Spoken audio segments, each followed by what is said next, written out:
na ganito ay sinasabli na lang natin sa kanyang kapwa sanga para hindi po malagas ang bunga.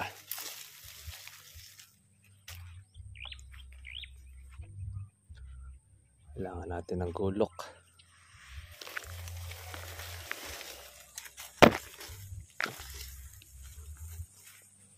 Oh, yung palaya oh. Ito masarap po na ulam. Ito. Ang palayang ligaw.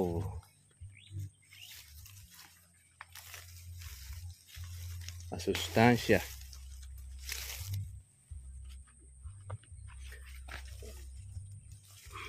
Yan po yung damo natin. No? Tagal.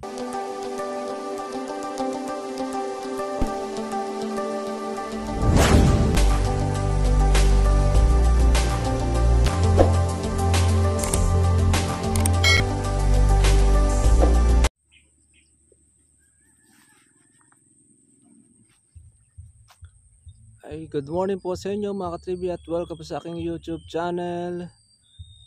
Ayan na. Yan pong ating abono. Ngayon pa lang po mga katribya kakainin po ng ating kalamansi. Dahil umulan po kahapon.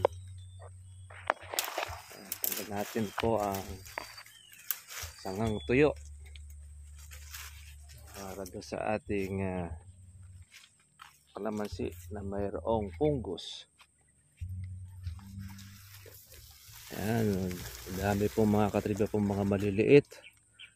Tapos ayan, bagamat hindi pa talaga nakakain ng husto pa yung ating abono, meron na rin pong mga lumulusot na mga bulaklak. Ang kalamansi ngayon mga katribya po ay magbubulaklakan dahil halos isang linggo na hindi po umulan. Kaya naman magkukuhan talaga sila. Bubulaklak dahil natigang ang ating kalamansi. Yung putulin sa sanga. Marami-rami rin po ang ating magiging trabaho. Yan, yung punggus, masalaki yan dahil uulan, aaraw. Yan ang ginagawa ng punggus sa ating kalamansi. Ayan o. Yan ang sakit ng kalamansi pagka po tag-ulan. Ayan, nagkakaroon po siya ng puti na ganito. Ayan, tapos ay pink. Unti-unti siyang natutuyo.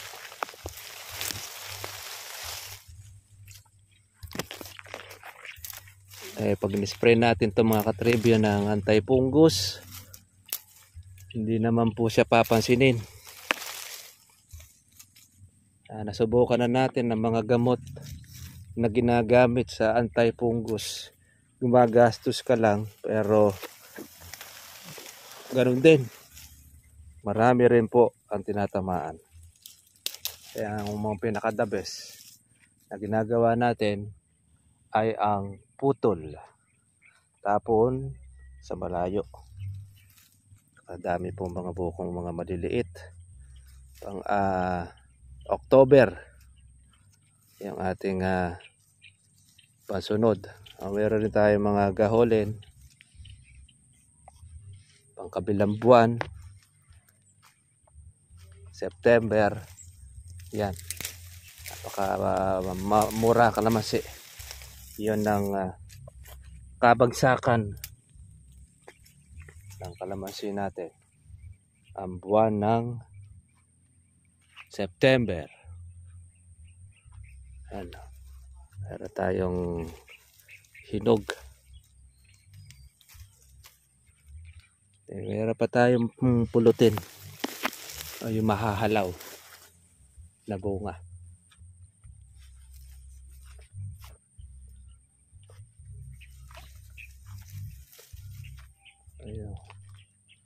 Mas marami itong mga katribya pong maliliit. Kaya ngayon kakainin na po ngayon ng ating kalamansi. Yung pataba nating isinabog. Dahil ngayon pa lang po siya ugusar. Mga 10 days. Nakikita na natin po dyan ang mga bulaklak. Pero meron na rin po mga maliliit na sumusulpot. Dahil ito. Ito ang tukod. Kailangan natin ng tukuran. So, ang ating kalamansi. Maliliit pa lang ay hindi na niya kayang iangat.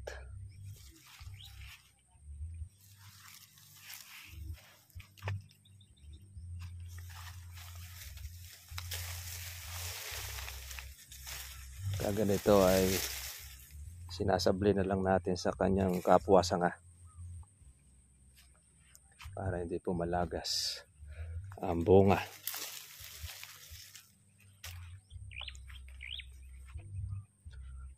Kailangan natin ng gulok.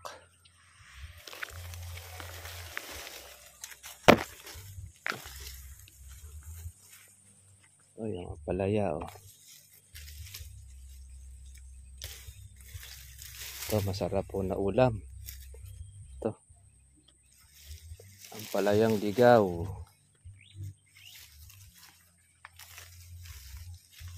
Masustansya.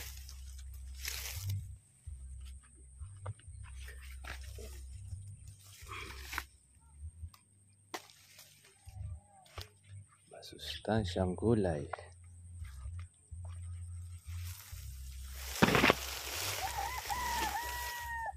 Lakas-lakas din po yung ulan po kagabi. Pinagbigyan tayo yung ating tanim ng kalamansi. Yan po yung damo natin. Tagal-tagal po yung pagkatubo niya.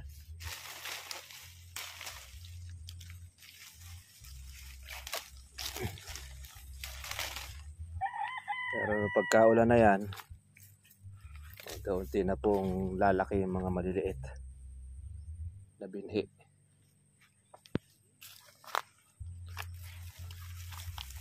At least ay nakita na po yung kalupaan ng ating dinadamuhan. Yung bulok na po yung mga agingay. Yung mga anak naman niya ang gagana ngayon.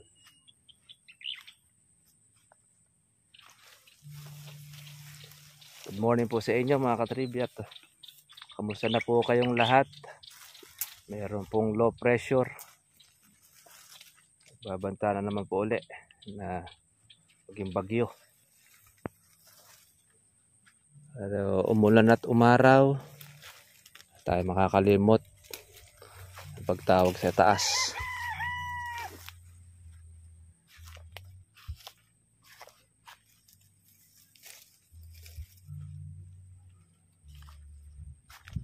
Ayun, nabali po yung sanga natin. Siklat.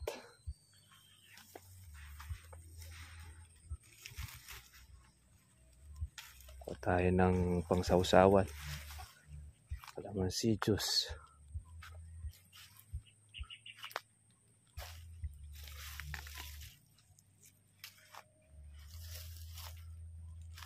Ito yung bilogbog po mga katribya po ng ating kawatan.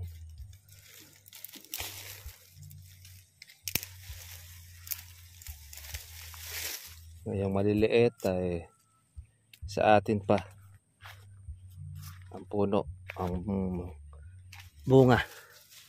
Pero pagka malaki na,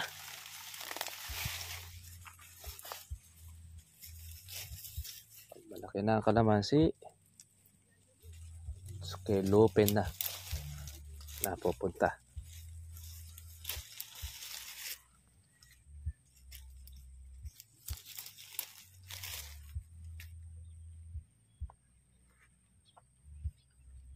Hanapin po natin po yung baging.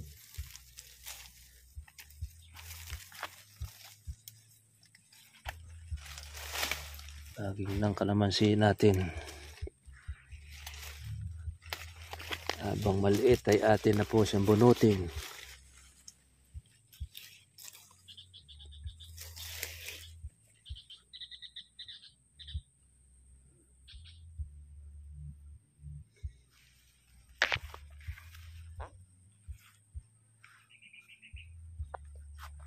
Maraming mga maliliit. Gandahan ng kalamansi natin na hindi po siya sabay-sabay naman ang bunga. Monthly ay binibigyan tayo ng bunga ng kalamansi natin.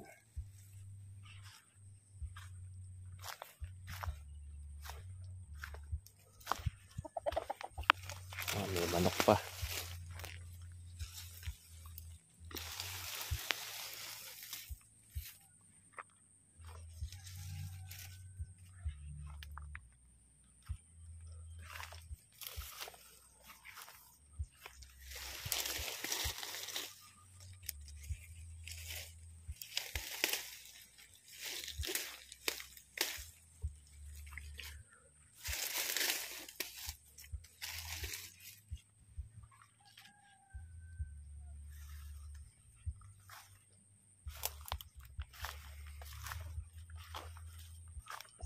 Ito nalitaw ng lupa. Malinis ang ating kalamansi.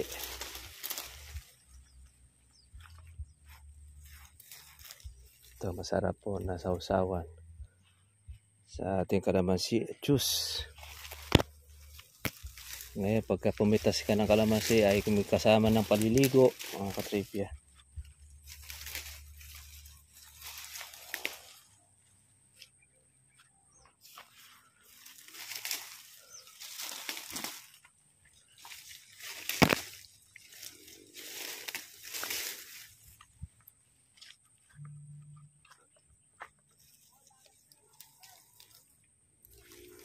Pumipita sa kabila.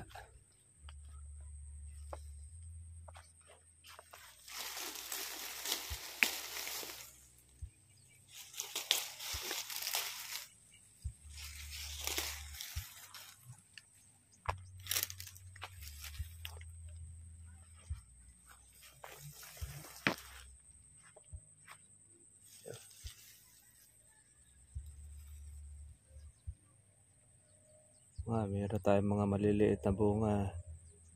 Tinitira po ng ibang insekto. Buti na lang ay hindi naman po lahat. Marami pa rin po ang buo ng ating kalamansing inaalagaan. Wala pa po tayong pag-insecticide na ginagawa dito. Pero sa ibang lugar, nakita natin may mga sira na po ang kanilang mga buko.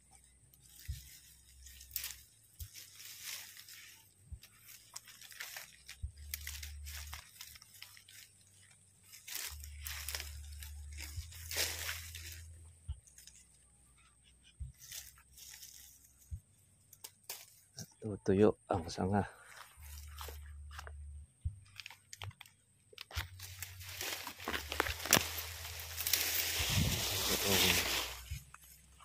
Isis.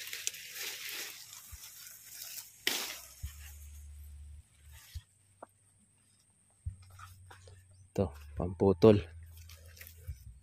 Pintura. Kala mo nilagyan ng pintura. Yan po ang fungus na tinutuyo niya ang sanga. Pagkatapos yan, nalalaglag po yung kanyang dahon, pati yung kanyang bunga. Wawala na siya. Ito kailangan natin na aalisin para hindi madamay po yung kabila. Kailangan natin na meron kang lagare, meron kang gulok. Puputulin natin para wala na po madamay. Yung kabila, nadamay po yung kabila natin.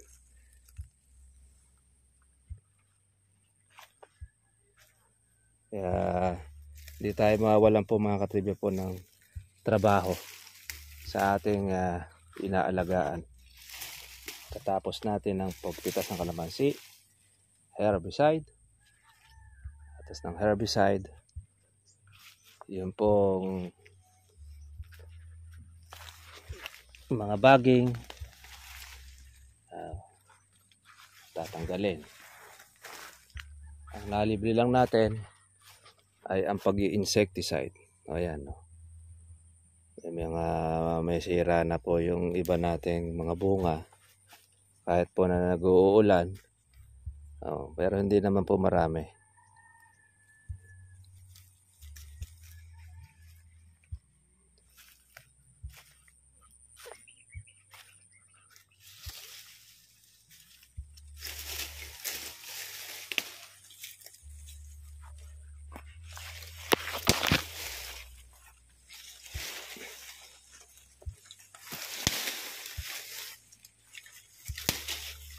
Yung ipil.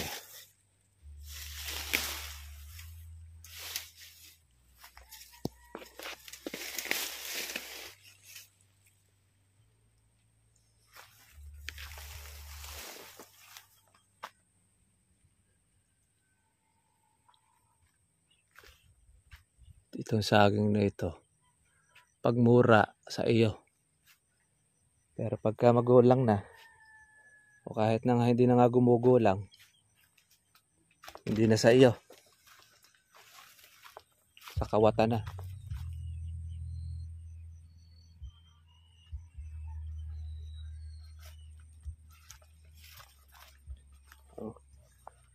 Isang baging na lumitaw ito.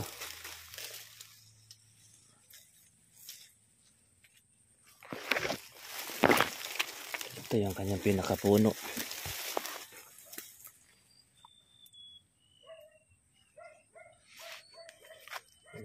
Mga bulaklak na sumusulpot sa mga pinagpitasan.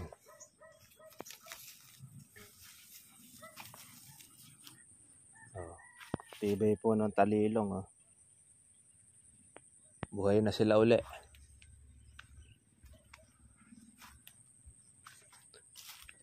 I-spray natin siya ng herbicide.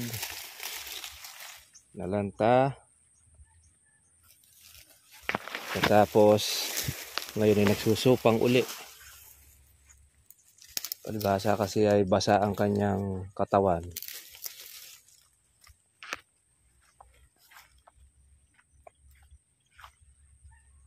Daming mga maliliit na bunga. Meron na tayong palalakihin. Pitasin.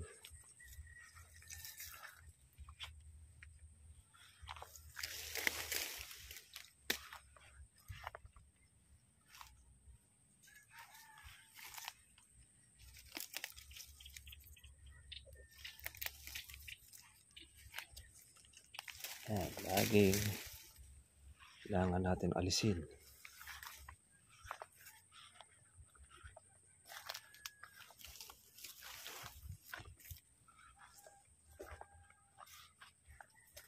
Pang-October. Yan, mga pang-October natin. Pataba po natin. Yan. Ngayon pa lang siya malulusaw. Yan. Ito naman kasi ay hindi naman po isang beses ay lusaw na. Habang yan ay nababasa, umuulan, nakain po yan ng ating kalamansi.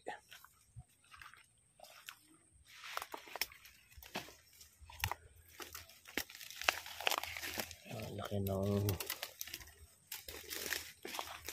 bagay natin.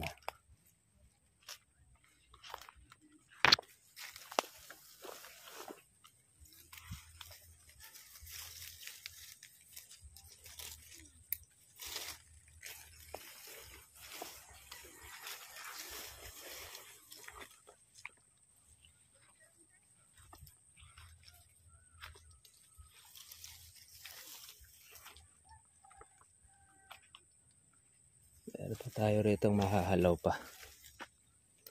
Yung mga natira.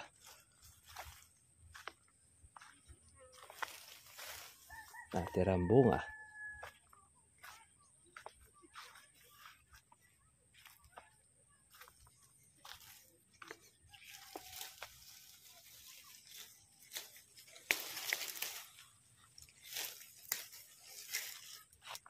Pagka ulan na yan mga katribya, marami pong magsasabog po ng abono ngayon.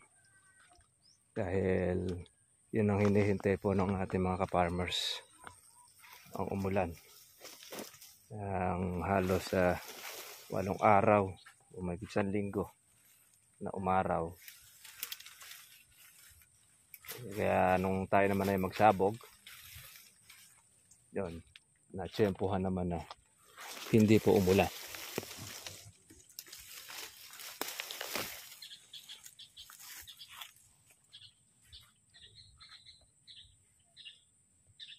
Wow, kalusot yung baging natin na ito.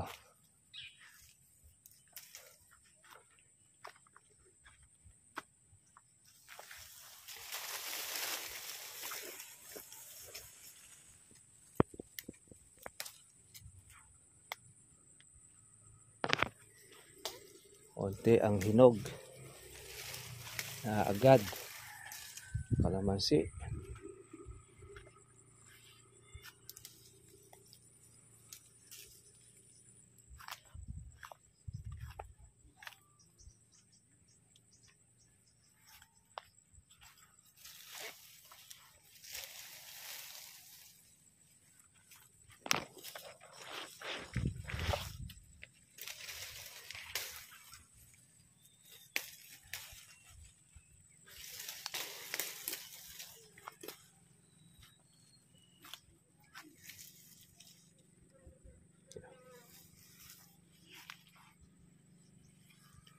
Okay, dahil mga maliliit.